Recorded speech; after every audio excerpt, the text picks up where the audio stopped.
Tem coisas que realmente chamam a nossa atenção, tem coisas que realmente significam. E assim, existem situações pelas quais eu passei pela Defensoria Pública que fizeram reforçar o intento que me pôs dentro da instituição desde 2005. E esse caso que eu vou discutir com vocês, ele realmente reforça isso, porque ele trata de uma questão de justiça.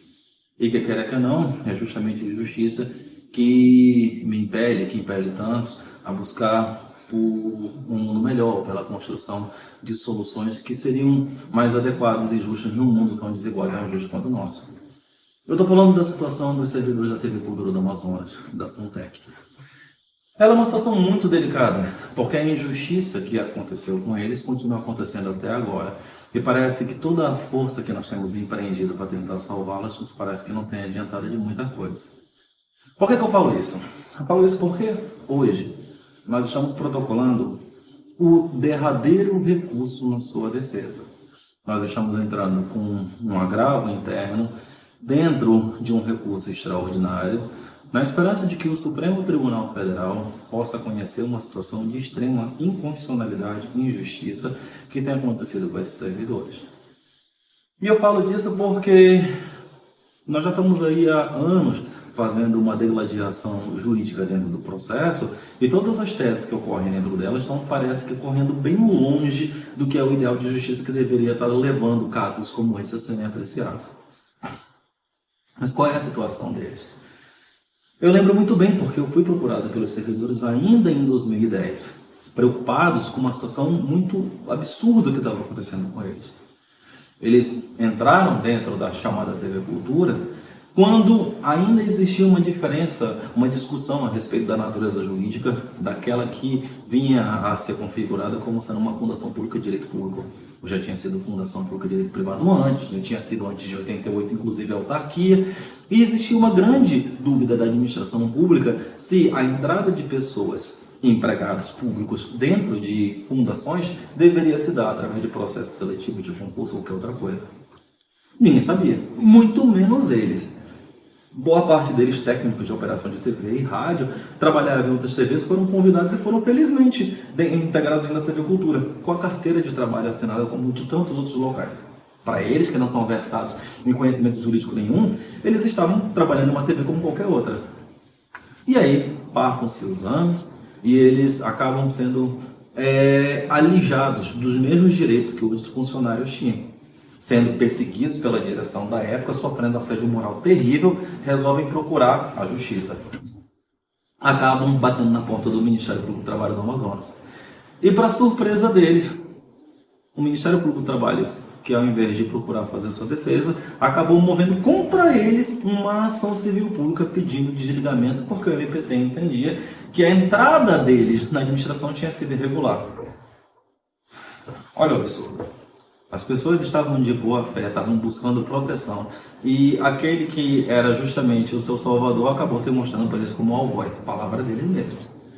Diante dessa situação, a ação é movida e a TV Cultura naquela época acabou dentro do processo, sendo ré, fazendo acordo. Olha só, quem estava promovendo assédio moral acabou fazendo acordo com quem tinha sido procurado para poder fazer a defesa, para poder demitir os funcionários.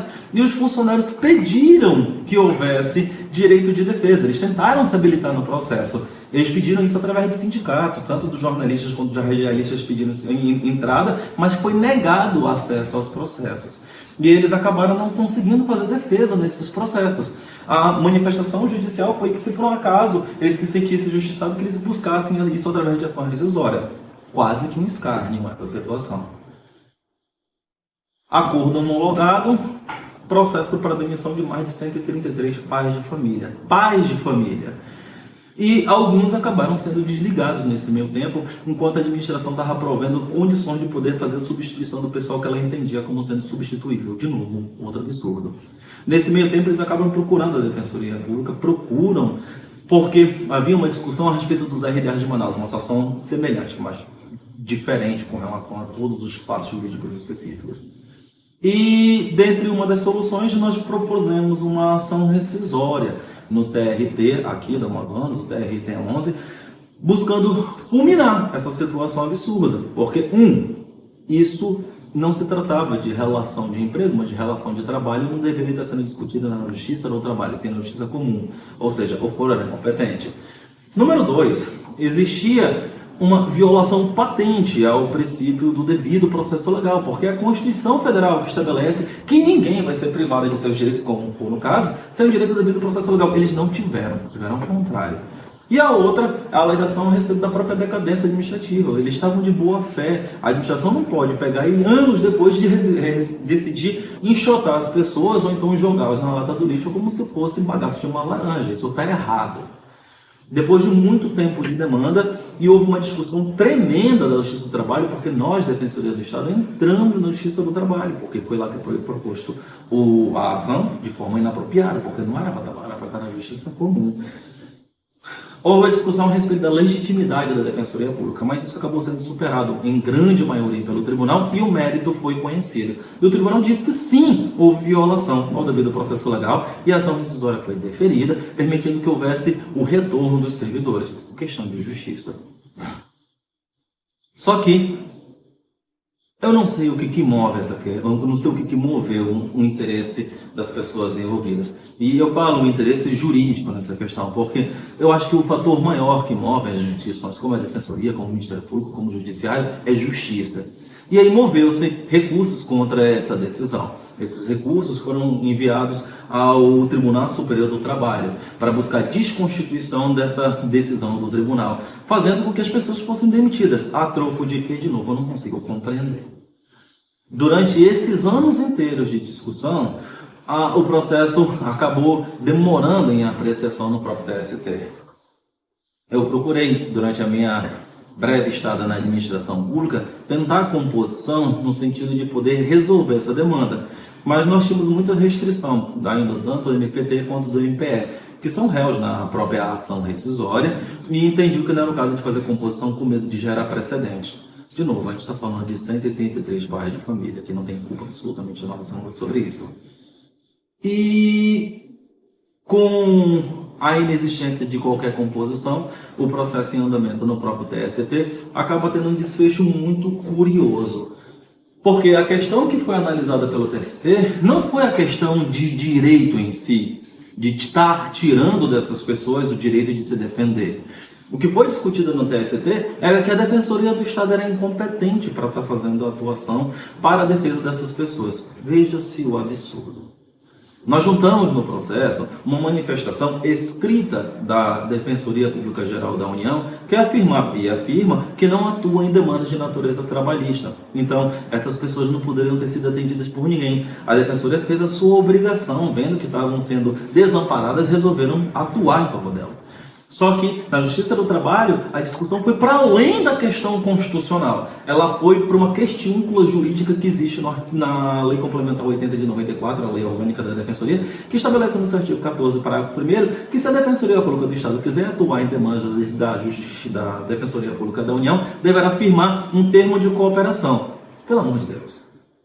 O termo de cooperação previsto no parágrafo 1º do artigo 14, ele existe se a atuação for contundentemente reiterada, ou seja, em substituição profissional a outra instituição. E não foi o caso, essa situação ela foi pontual.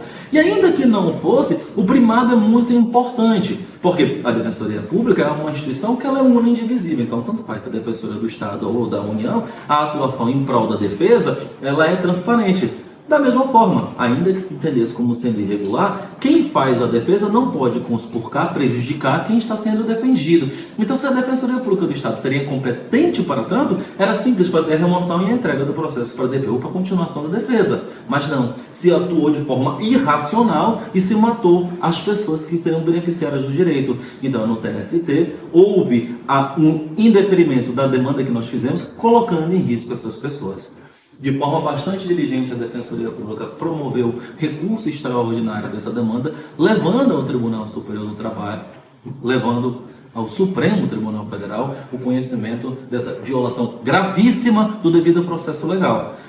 Só que depois o processo acabou sendo distribuído para o ministro Nunes Marques e de forma incorreta, acabou se fazendo toda a discussão referente a uma alegada questão probatória, ou seja, que a Defensoria Pública não teria feito a prova do tal convênio. Pelo amor de Deus. Não é essa a questão discutida. A questão discutida é devido processo legal. A questão discutida é direito à dignidade. A questão discutida é que pessoas foram perseguidas e se encontram sendo perseguidas até o presente momento. E está tendo toda uma discussão processual quando a questão de fundo e a própria questão constitucional continua sendo solapada. E o que me deixa triste é porque foram questões justamente como essa que me retroalimentam de ser defensor a cada dia, porque isso é uma injustiça que acontece hoje. Foram questões que me estimularam a buscar, inclusive, a luta dentro da arena política. Uma arena difícil, complexa e muito perigosa, mas que me levava a buscar a defesa de situações como essa. Só que hoje, enquanto essas pessoas estão buscando defesa, e somente a Defensoria do Estado está fazendo isso, eu vejo, por exemplo, o diretor da TV recebendo homenagens enquanto está perseguindo as pessoas, enquanto o assédio moral está acontecendo. Dessa maneira, só me resta deixar aqui a minha indignação com essa situação. Dizer que essa é uma de tantas as demandas que eu assumi compromisso há muitos anos e que entendo que preciso de atenção de todos os demais. São demandas que nós fazemos de uma natureza muito importante, porque elas são fundamentais da nossa própria estruturação enquanto instituição, mas da nossa própria estruturação enquanto sistema de justiça. Já basta de perseguição às pessoas, já basta de indiferença para elas. Então, eu deixo quase que um apelo para que ao judiciário se observe com atenção essa questão, porque se está se perdendo tempo com filigranas quando a questão constitucional continua sendo ignorada. E eu volto também um pedido sincero e direto à administração pública estadual, ao governador, inclusive que eu já tive relação no passado e que tenho ainda um respeito. O que eu peço é, essas pessoas são pessoas que nós nos comprometemos em ajudar. Então eu peço, Excelência, pelo amor de Deus, pelo amor que se tem essas pessoas, esses servidores, que essa situação de perseguição seja suspensa e que medidas de composição sejam realizadas, porque essas pessoas não merecem continuar sendo perseguidas como estão sendo perseguidas até agora. É tudo que eu peço.